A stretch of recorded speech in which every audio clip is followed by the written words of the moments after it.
After her boyfriend Antonio's betrayal, Sonia left her country for England, determined to forget the heavy drama she had endured and start a new life.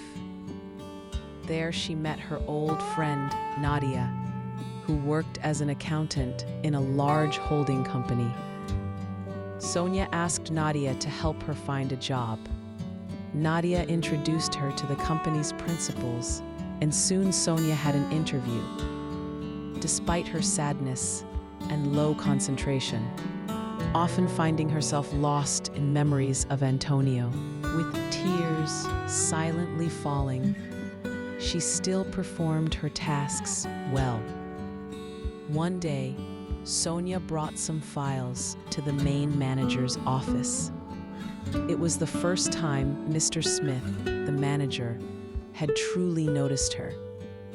Something in her face, a familiar gesture, a certain warmth, caught his attention. He couldn't take his eyes off her. After thanking her for the files, he decided that very day to get to know her better.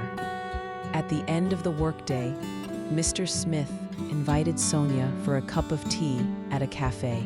For Sonia, it was as if a tiny star had lit up in her heart. Mr. Smith was a kind man who had lost his wife years ago and had never remarried until he met Sonia, whose eyes reminded him of his late wife.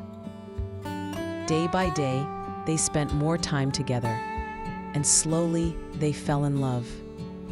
Soon, they got married.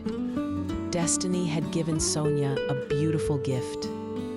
Meanwhile, Antonio lived with his grandmother. After an accident, he had become paralyzed and had lost his memory.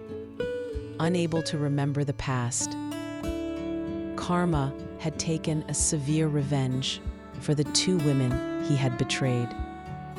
And Mary, another woman he once wronged, was about to give birth to her son. Though her husband, Mikel, was just an ordinary office worker, Mary had found true peace and happiness in her life with him. Let's learn some new vocabularies together. Betrayal, the act of being disloyal or unfaithful to someone who trusts you. Principal, of a company, a person with high authority in a company, like an owner or top manager. Paralyzed, unable to move part or all of the body. Revenge, action taken to hurt someone who has hurt you. Idiom, couldn't take his eyes off her. To be so attractive or fascinated by someone that you keep looking at them.